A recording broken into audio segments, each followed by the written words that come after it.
पिछली वीडियो में आपने देखा कि नितिन नाम का एक लड़का एक गांव में रहता है और वो काफी जिज्ञासावादी होता है। नितिन 12वीं क्लास का स्कूल स्टूडेंट होता है और नितिन के गांव के पास एक भूतिया ऑफिस होता है और नितिन उस भूतिया ऑफिस के बारे में जानता था कि वो ऑफिस भूतिया है, लेकिन वो अपने दोस्तों के साथ उस भूतिया ऑफिस में ये देखना चाहता था कि वहां पर कोई भूत है या नहीं। फिर तीनों दोस्त रात को अपने घर वालों से झूठ बोलकर उस भूतिया ऑफिस की तरफ चल देते हैं। तीनों दोस्त अपनी अपनी साइकिल लेकर एक साथ ऑफिस पहुंच जाते हैं। तीनों दोस्त ऑफिस के अंदर जाते हैं और वहां पर तीनों को अजीब से फीलिंग आती है, जैसे कि कोई अदृश्य आत्मा उनके आसपास हो। तीनों दोस्त एक बड़े हॉल के अंदर आते हैं और वहां पर एक बड़ा सा पियानो रखा होता है। जैसे ही तीनों दोस्त पियानो को क्रॉस करते हैं, एकदम से पियानो बजने की आवाज आने लगती है। तीनों दोस्त डर के मारे वहां से जल्दी से आगे निकल जाते हैं। फिर तीनों दोस्त एक कमरे में जाते हैं जहां की एक दीवार पर एक आदमी की तस्वीर होती है जिसमें खून के धब्बे होते हैं और वो तस्वीर काफी डरावनी लगती है और तीनों दोस्त उस तस्वीर को देखकर डर जाते हैं। जैसे ही तीनों दोस्त आगे जाते हैं, उनके पीछे से किसी की हंसने की आवाज आने लगती है और जब तीनों दोस्त पीछे देखते हैं तब उस तस्वीर का चेहरा हंसने जैसा लगता है और वो तस्वीर और भी ज्यादा डरावनी लगने लगती है। फिर तीनों दोस्त डर के कारण उस ऑफिस से निकलने के लिए भागते हैं और तीनों दोस्त देखते हैं कि ऑफिस का मुख्य दरवाजा बंद हो जाता है। अब क्या होगा तीनों दोस्तों के साथ, जानने के लिए हमारे साथ बने रहिए।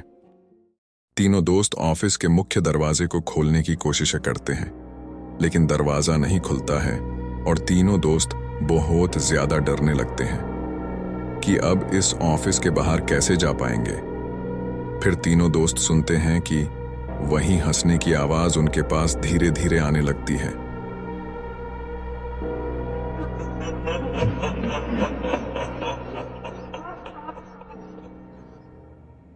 जैसे कि कोई इंसान हंसते हुए उनके पास आ रहा हो और वो तीनों बहुत ज्यादा डर जाते हैं और तीनों दोस्त सोचते हैं कि हंसने की आवाज तो आ रही है लेकिन कोई भी दिखाई नहीं दे रहा है। फिर तीनों दोस्त इतने डर जाते हैं कि ऑफिस से बाहर जाने का रास्ता देखते हैं, लेकिन वो तीनों अंदर ही फंस जाते हैं। फिर तीनों दोस्तों को एक छोटा सा दरवाजा दिखाई देता है और वो उस दरवाजे से बाहर निकलने के लिए दरवाजे को जोर से धक्का देते हैं। फिर वो दरवाजा टूटा हुआ होता है। तब तीनों दोस्त वहां से भागते हैं और तीनों भागते हुए एक कमरे में जाते हैं जहां पर कुछ पुराने सामान रखे होते हैं, जैसे कि वो एक स्टोर रूम हो और वहां पर कुछ डॉक्यूमेंट्स रखे होते हैं। उसमें एक लेटर रखा होता है। उस लेटर पर लिखा होता है कि आज की रात तुम सब मारे जाओगे और वो लेटर एक खून से लिखा होता है। तीनों दोस्त देखते हैं कि उनके सामने उस फोटो वाले आदमी का भूत सामने आ जाता है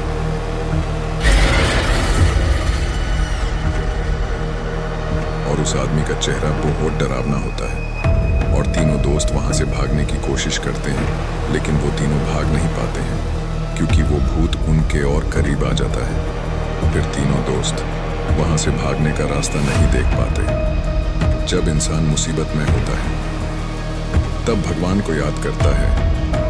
फिर रवि मन ही मन में हनुमान जी का नाम लेता है। जय बजरंग बली, जय हनुमान जी, जय बजरंग बली, जय हनुमान जी। और रवि हनुमान जी का भक्त होता है और वो उसके गले में एक मोटा सा धागा पहना हुआ होता है। किसी पंडित ने रवि को हनुमान जी का धागा दिया था और कहा था कि जब भी कोई मुसीबत आए तब इस धागे को अपने हाथों से छूना और उनका नाम लेना कि है बजरंग बली, इस मुसीबत से मुझे बचाओ। और रवि वही करता है और साथ में नितिन और पारस को भी हनुमान जी का नाम बोलने लगते हैं। तीनों दोस्त आंख बंद करके भगवान हनुमान जी का नाम बोलते हैं और लगातार 2 से 3 मिनट्स तक वही बोलते हैं और कुछ देर के बाद वो डरावनी शक्ल वाला आदमी वहां से गायब हो जाता है। तीनों दोस्तों को हंसने वाली आवाज आना बंद हो जाती है और तीनों दोस्त अपनी आंखें खोलते हैं। तब देखते हैं कि वो डरावना आदमी उनके सामने से गायब हो जाते हैं।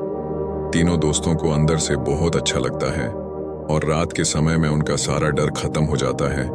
इतनी बुरी मुसीबत को झेलने के बाद तीनों दोस्त सुबह होने का इंतजार करते हैं, लेकिन फिर भी ऑफिस के अंदर बहुत अजीब सी फीलिंग बनी रहती है। जैसे कि कोई भूत उनके सामने ना आ जाए। और सुबह होते ही वो तीनों दोस्त अपनी अपनी साइकिल पर बैठकर अपने घर के रास्ते चले जाते हैं और तीनों दोस्त वो डरावना मंजर कभी नहीं भूल सकते जो उस एक रात उनके साथ घटा था। आशा करता हूं आपको ये कहानी पसंद आई होगी। आपसे अनुरोध है हमारे चैनल को शेयर करें और सब्सक्राइब करें ताकि ऐसी और डरावनी सत्य कहानियां आपके लिए लाते रहें। मिलते हैं अगली कहानी पर, तब तक के लिए नमस्ते।